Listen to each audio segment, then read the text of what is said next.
आपका इस कार्यक्रम में विद्यार्थी परिषद की ओर से हार्दिक स्वागत एवं अभिनंदन है। मंच की सबसे बाईं ओर आप अखिल भारतीय विद्यार्थी परिषद के विभाग प्रमुख प्रोफेसर विपिन सर हैं। आप पूर्व में एमबीए कॉलेज राजनीति शास्त्र विज्ञान के प्राध्यापक थे। आप अभी वर्तमान में मोतिहारी में पदस्थापित थे। आप सुजीत मिश्र जी हैं। आप विद्यार्थी परिषद पश्चिम चंपारण के विभाग संयोजक हैं। आप सभी का इस कार्यक्रम में हार्दिक स्वागत एवं अभिनंदन है। अब मैं माननीय सांसद जी के स्वागत हेतु बेतिया जिला के सह संयोजक धर्मेश जी से आग्रह करता हूं कि वे आए और माननीय सांसद जी का स्वागत।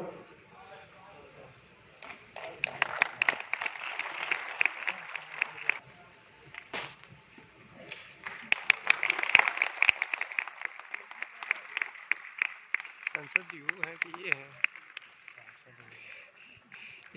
बैठे सामने से दिया जाता है सम्मान टावर्स।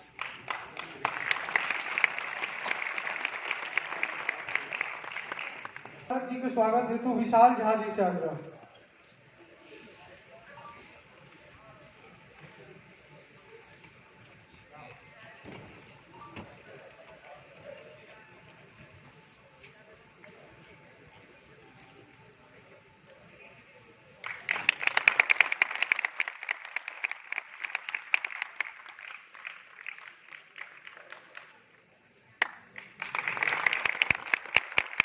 विद्यालय इकाई के अध्यक्ष सीतांशु जी से आग्रह।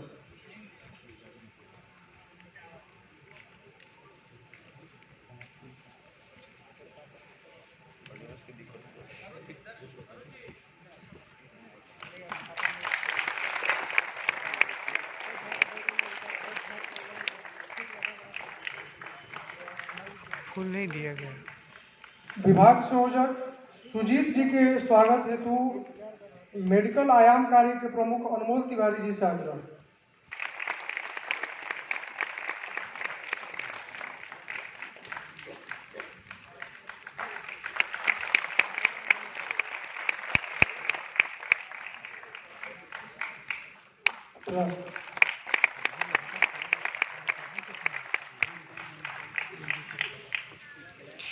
यहाँ बेटी है कि संसद जय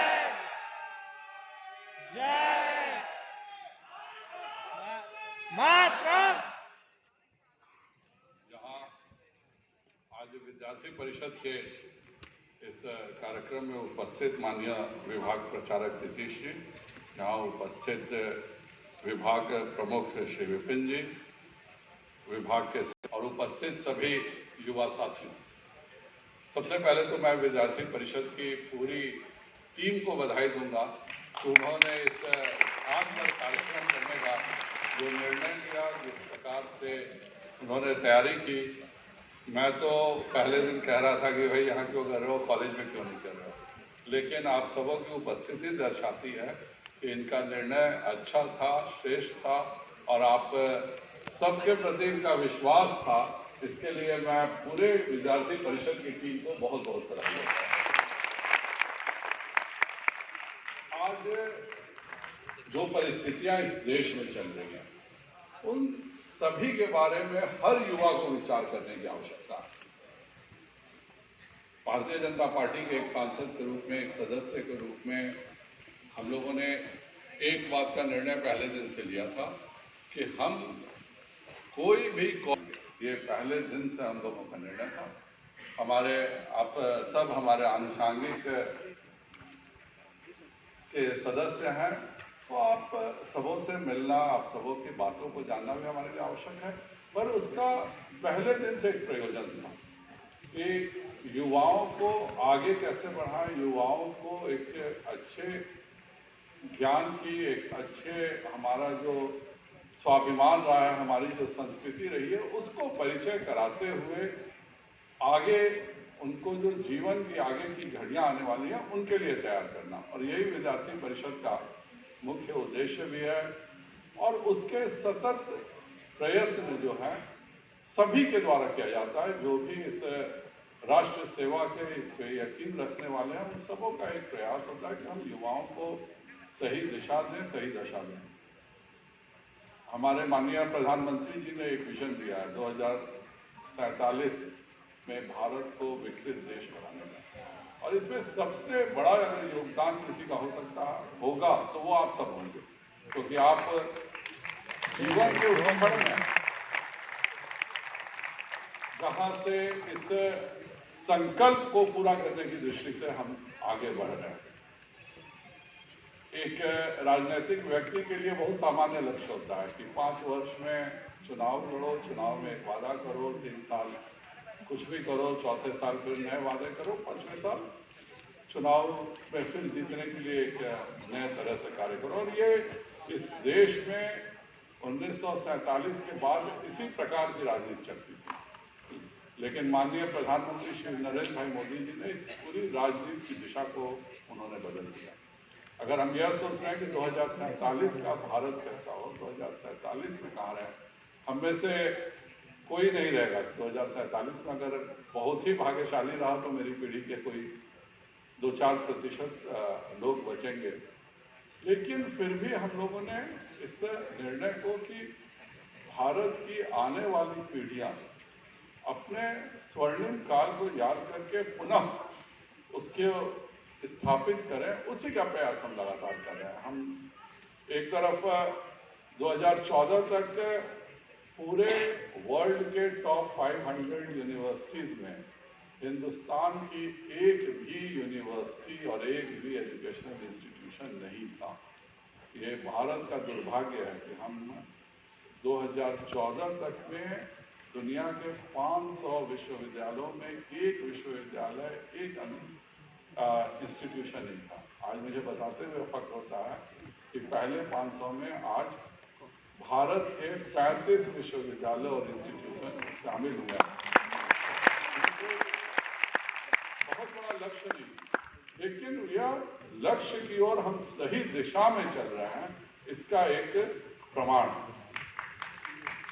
आप लोग पूरी की पूरी शिक्षा व्यवस्था हम लोगों ने बदली है। जो नई शिक्षा नीति है वह रोजगार परक हो और ज्ञान को आगे बढ़ाने वाला हो। हम लोगों ने, अगर आप ग्रेजुएशन फर्स्ट ईयर में 3 साल के लिए चले गए, आपकी जीवन भर की पढ़ाई समाप्त हो जाती थी। हम लोगों की पीढ़ी तो यही देखी है, लेकिन आज आप किसी भी समय शिक्षा से रोजगार में जा सकते हैं और रोजगार से वापस शिक्षा में आ सकते हैं। यह एक बहुत बड़ा परिवर्तन हुआ है, और मुझे लगता है कि इसका सबसे बड़ा कारण यही है कि जब एक संघ के प्रचारक इस देश के प्रधानमंत्री बनते हैं तो उस सोच को लागू करना, उस विजन को लागू करना जिसमें हम अपने युवाओं को जो सपना स्वामी विवेकानंद जी ने देखा था उसके हिसाब से तैयार करना। और स्वामी विवेकानंद जी ने कहा भी था कि अगले शताब्दी जो है भारत की होगी, और 2014 में जब शताब्दी वर्ष पूरे हो रहे थे उसी समय नरेंद्र मोदी जी का आना और भारत को एक नई दिशा देना। आज यह हम शान से कह रहे हैं कि 2029 से पहले हम दुनिया की तीसरी बड़ी अर्थव्यवस्था हो जाएंगे। यह अपने आप में हमारा आत्मविश्वास और आप सबके प्रति हम लोगों का भरोसा दिखाता है। एक बात और सभी युवाओं से कहूंगा कि लक्ष्य को प्राप्त करने के लिए तो हम सब हमेशा विवेकानंद जी को सुनते हैं, और उनका जो मूल मंत्र है उत्तिष्ठ जागृता प्राप्त विरानु बोधत, इसको हम लोग पालन भी करते हैं। लेकिन एक बात और कहूँगा, जब लक्ष्य प्राप्त कर लो तो आराम करना, विश्राम करना भी सीखना चाहिए। हमेशा अपना जीवन में ध्येय क्या है यह निश्चित करना चाहिए। मैं जीवन के इस स्तर पर मुझे पहुंचना है, और जब पहुंचो तो आराम भी करना सीखो। इसको महत्वाकांक्षा कहते हैं, और इसके आगे जो बढ़ती है वो अति महत्वाकांक्षा होती है, और वो मनुष्य को कभी भी उस विश्राम की अवस्था में नहीं ले जा पाती है, क्योंकि हमेशा लगता है कि ये तो कुछ नहीं है, आगे क्या करें।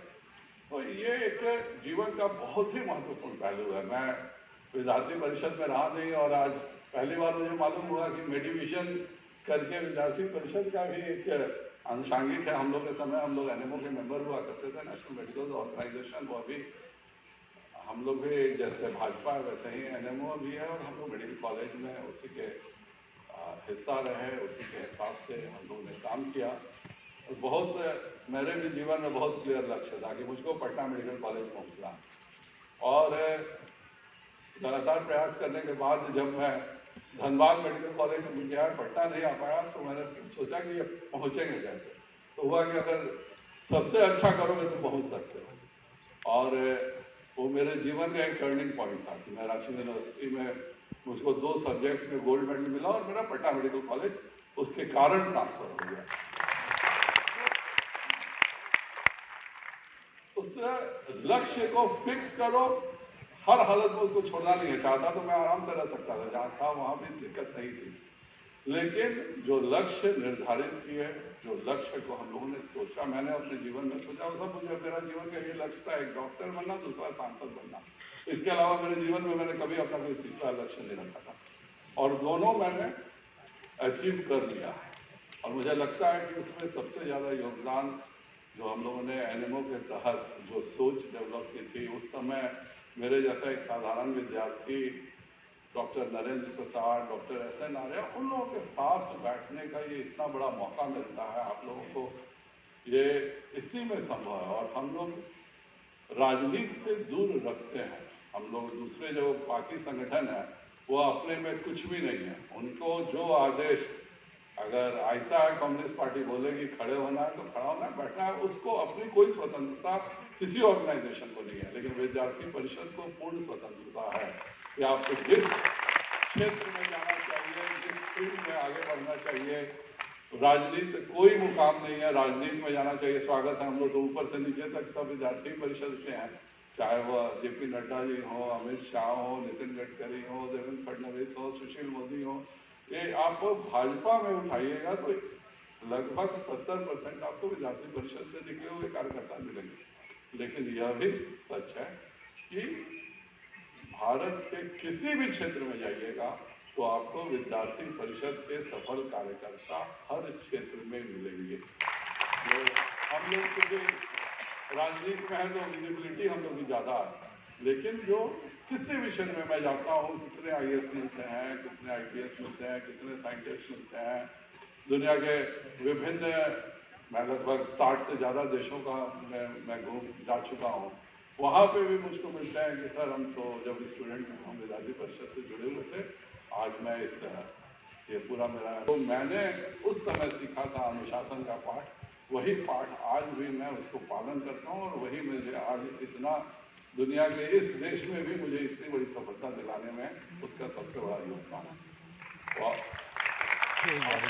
सबसे अनुरोध है, जीवन में लक्ष्य बनाइए, लक्ष्य को प्राप्त कीजिए। विद्यार्थी परिषद में जिस तरह से हम लोगों को, आप लोगों को सिखाया जाता है, हमें भी सिखाया गया है, हम लोगों को कोई अलग अलग नहीं होता है। एनएमओ में भी मूल्य तो एक ही है, भावना एक ही है, और उद्देश्य भी एक ही है। उद्देश्य यही है कि हमारा स्वाभिमान, हमारी देश की संस्कृति, हमारे देश के विचार पूरी दुनिया में जाएं, हमारे देश के युवा पूरी दुनिया इसके दिशा में लगातार काम कर रहा है। आज बेतिया में मतलब हम लोग, मैं भी नहीं सोचा था कि कुमार बाग में SEZ खुल जाए, स्पेशल इकोनॉमिक जोन आपके बेतिया के कुमार बाग में खुल गया। खुल तो गया है, जब हुआ कि भाई करना क्या है, तो बिहार में पता चला कि किसी को जानकारी ही नहीं है कि SEZ में करना क्या। बेतिया और बक्सर 2 हो गया, लेकिन ये हमारी सरकार है, हम लोग का विजन था, हम लोग अभी एक कंसल्टेंट रखे हैं, इसमें एक 8% का बहुत बड़ा टैक्स रिलीफ मिलता है, लेकिन बिहार में वह एनवायरमेंट नहीं है। लेकिन नहीं है तो हम लोग बाहर थोड़ी जाएंगे। आज एथेनॉल का सबसे बड़ा प्रोड्यूसर बिहार हो गया, महज 4 वर्षों में। हम मक्के का जो रेट किसानों को 700-800 मिलता है, आज 2200 मिल रहा है। एक हम लोग की सोच कि भाई हम लोग कृषि प्रधान हैं, तो सबसे पहले मक्का का इंडस्ट्री, मक्के से पेट्रोल बनाने की इंडस्ट्री लगाएं। आज SEZ का भी हम लोग का जो विजन है वो जमीनी हकीकत बनकर ही रहेगा, और इसके लिए लगातार हम प्रयास करें, क्योंकि रोजगार सृजन, रोजगार के अवसर केवल बोलने से नहीं होते हैं, जमीन पर उसको उतारने से होता है। आप सबों को भविष्य के लिए बहुत बहुत शुभकामनाएं, और यही कहूँगा कि हमेशा 2047 में आप कहाँ रहिएगा, आप में से कौन गूगल का सीईओ बनेगा, आप में से कौन भारत में गूगल बना देगा, आप में से कौन दुनिया के सबसे अच्छे जगह होगा, आज से लक्ष्य तय करो, आज से उसके लिए प्रयास शुरू करो, आज से उसको अचीव करो। यही सबसे बड़ी हम लोगों की उपलब्धि होगी। भारत माता की जय। भारत माता की जय। ये बेटिया के माननीय संसद कार्यक्रम जायसवाल में जी हैं युवाओं का और इनका उत्साहवर्धन के अंतिम लिए माननीय सांसद जी को बहुत भाषण बहुत हो गया। आभार, धन्यवाद।